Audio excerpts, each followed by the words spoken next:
major here at DePaul, and I'm going to tell you guys about the news, more importantly, the way the news is told.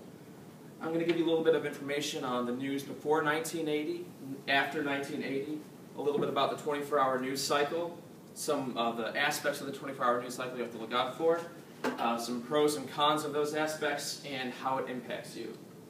So before the 24-hour news cycle, that guy, Walter Cronkite, was the most trusted man in America. The news came on once a day, every evening, and it tended to be more straight shooting because it was a little bit slower due to the lack of total 24-hour news channels and broadcasting. And there was also fewer competitors because there were really only 3 channels, ABC, NBC, and CBS. So there was less speculation and competition for an audience share because there weren't that many competitors. So that all changed in 1980 with that guy, Ted Turner, and the cable news network, also known as CNN. So the 24-hour news cycle, which was effectively created by CNN, the first 24-hour news channel, changed the news forever.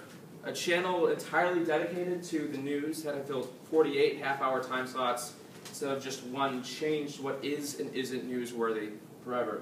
See that picture on the right? That's the O.J. Simpson Bronco chase from the 90s.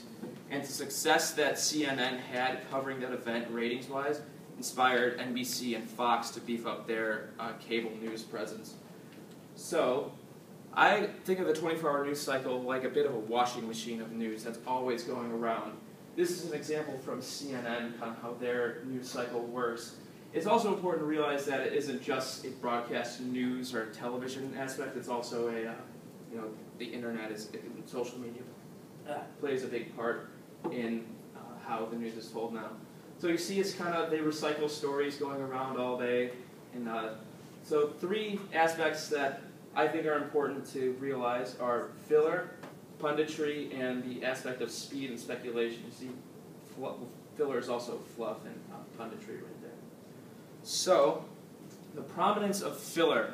Like I was telling you about the O.J. Simpson case, that, really before 1980 might not be considered humongous news because it really isn't that consequential. But it drew a lot of interest, and this cartoon kind of animates what I wanted to say about this, where it kind of represents the 24-hour news cycle as some sort of god, and they're sacrificing, kind of fluff stories, as it will, so that they can fill 24 hours worth of news. Because, like I said, one of the big impacts is that it changed what is and isn't newsworthy, and that they had to find more things that are news because there's not 24 hours a day worth of really important news. So next is the impact of punditry and talking heads. I bet a lot of you guys recognize at least 3 of the people up there, Chris Matthews, Bill O'Reilly, Jon Stewart. So one big difference in the way that the news is told now as opposed to before 1980 is that instead of just showing you the news like Cronkite or Edward R. Murrow would do, they tell you, their own opinions about the news, which is a good thing in a certain way because it's good to have a lot of different sides of an argument, but also they tend to project their own emotions onto you, which is not necessarily a good thing. So you have to keep your own opinions kind of separate, even though you can be influenced by guys like Chris Matthews and Sean Hannity. So another aspect is the aspect of speed, because now with the innovations in technology and social media and everybody can be able to contribute to the news, there's a lot of era of speculation. These 2 examples are from the Boston Marathon bombings last month. You see both of those things. The New York Post, who is a press, said that there was a Saudi national suspect with the Boston PD. That was not true at all, but the website got a lot of hits because people wanted to know what was up to date about the situation.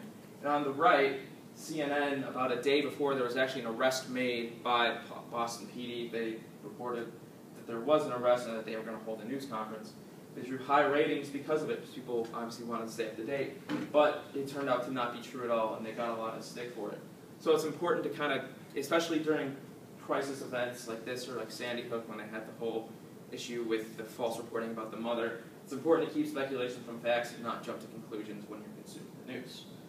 So, some pros and cons. Some pros, the news arrives faster because of technology, and we're more informed because we're more connected via the smartphones, social media, and the computers. There are more sides of an event covered, like I said with the punditry. and also because there's more time to cover the news.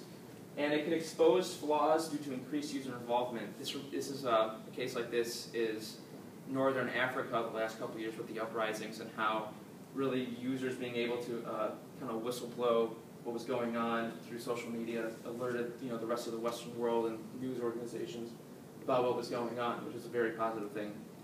In the cons, like I was saying, more speculative reporting because people want to get a higher audience share. There's more telling as opposed to showing, like I was saying with the pundits. There's more bias in journalism because of a lot of the corporate ownership of certain news divisions. There are more counts of sensationalism, and ultimately the definition of what is and isn't newsworthy has changed, probably for the negative.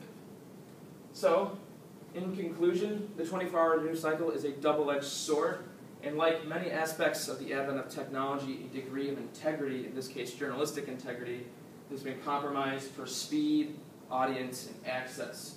So, it is up to the consumers, you guys, to take in the chaos content and pace of the 24 hours news cycle virtuously in order to create positive meaning for yourself.